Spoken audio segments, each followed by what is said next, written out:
भी दल किसी एक कैंडिडेट को समर्थन करते हैं, तो ठीक उसी प्रकार हमारे कैंडिडेट हैं गोविंद झा जी, जिसका सीरियल क्रमांक है 12। उसको प्रथम वरीयता का वोट देने के लिए हम तमाम मतदाता से अपील करते हैं जो स्नातक से तो ठीक उसी प्रकार हम लोग उसको समर्थन किए हैं। मिथिला स्टूडेंट यूनियन से हम हैं, पूर्णिया जिला अध्यक्ष, तो हम उसको समर्थन किए, उनको समर्थन किए।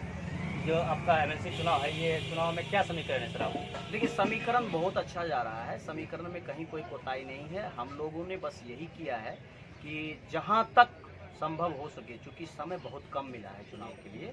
इस चुनाव में 14 जिला होता है, पूरी कोसी के अंदर 14 जिला। इस 14 जिला के चुनाव में बहुत कम समय मिला है। इस कम समय के कारण जहां तक संभव हो पाया, हर ब्लॉक में, हर पंचायत में हम लोग जनसंपर्क अभियान किए, मतदाताओं को इसमें वोट जो करेंगे, हाँ, सिर्फ ग्रेजुएशन वाले करेंगे या नहीं?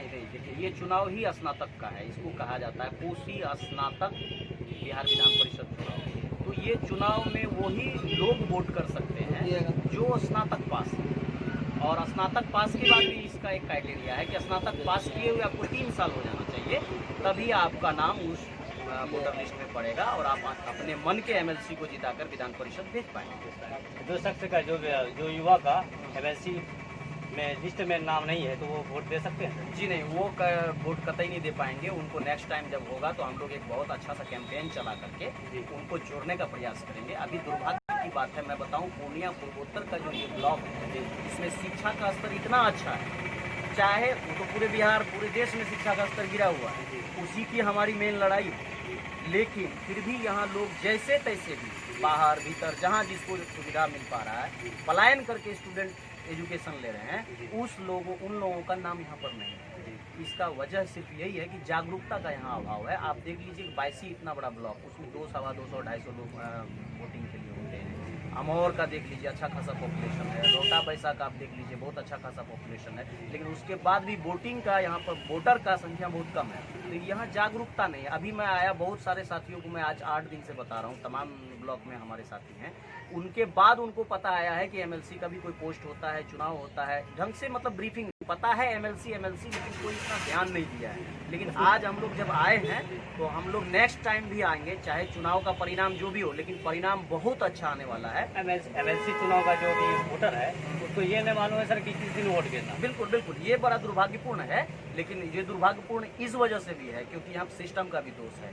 आप 14 जिला को, एक कैंडिडेट को अगर 14 जिला देखना हो तो वो कितने दिन में 14 जिला पहुंच पाएंगे? उसके प्रचार प्रसार के लोग कितने दिनों में पहुंच पाएंगे? इसके लिए बहुत कम समय मिला, 15-20 दिन का समय मिला है। इस 15-20 दिन में चुनाव हो जा रहा है, क्योंकि चुनाव ये होना था बहुत पहले, लेकिन लॉकडाउन की वजह से भी चुनाव लेट से हुआ। तो 15-20 दिन का समय में जहाँ तक जो हो पाया, हम लोग कोशिश किए वहाँ तक पहुँचने का। जैसे आप जैसे बहुत सारे साथी ज्ञानी हैं, बहुत सारे लोग आए, उनको मैं पहले से ब्रीफ किया था। तो उसी तरह से जो वोटर मतदाता है, अभी भी हमारी अपील है कि चाहे आप वोट जिसको भी दें, लेकिन मतदान करने के लिए आए। ये वोट चाहे लोग, माफ़ कीजिएगा, ये वोट और किसी का नहीं है, ये वोट सिर्फ और सिर्फ स्नातकों का है। तो स्नातकों का वोट बड़ा मायने रखता है, इसलिए मतदान जरूर करें। मतदान किस डेट को होगा सर? 22 तारीख को है, नेक्स्ट परसों के दिन। इसका स्थान कहाँ होगा सर? स्थान इनका प्रखंड कार्यालय में बनाया गया है। आप सभी लोग, पूरे पंचायत के लोग, एक प्रखंड में बहुत सारे पंचायत, बहुत सारे पंचायत के लोग एक साथ आकर के प्रखंड में अपना वोट करेंगे। और हम सबसे अपील करेंगे कि आप वोट जो है 12 सीरियल क्रमांक गोविंद झा जी को दीजिए। शिक्षा भी व्यक्ति हैं, योग्य हैं इस पद के लिए। और जब भी आपको, जब हम, मेरा और मेरे दल का जहाँ तक बात हो, राजनीतिक दल से है नहीं, हम लोग छात्र राजनीतिक दल का ये उद्देश्य रहा है कि जनप्रतिनिधि जो होता है वो एसी में बैठने वाला नहीं चाहिए। जनप्रतिनिधि का मतलब होता है साथी, अगर साथी चाहिए। अगर सर जीत गए तो फिर आपका पहला कदम क्या रहेगा? देखिए, सबसे पहले जीतने के बाद छात्र के लिए आज आप देख रहे हैं हमारे पास 2 यूनिवर्सिटी है। बीएन मंडल यूनिवर्सिटी है पूरे कोसी के लिए, एक आपको सामने मिलता है पूर्णिया यूनिवर्सिटी। जब पूर्णिया यूनिवर्सिटी का निर्माण हुआ तो हम लोगों में एक आस जगी थी कि हम लोग अब टाइम टू टाइम पढ़ पाएंगे, डिग्रियां मिल पाएगी, हम लोग का क्लास होगा, लैब होगा, हम लोग कला संस्कृति के क्षेत्र में आगे बढ़ेंगे। लेकिन पूर्णिया यूनिवर्सिटी के आए 3-4 साल हो गए, अभी तक कुछ नहीं हो पा रहा है। सेशन भी जस का तस पड़ा है। जैसे जब मन होता है एग्जाम हो गया, जब मन होता है उसका 5 दिन डेट बढ़ गया, पीछे हो गया, आगे हो गया।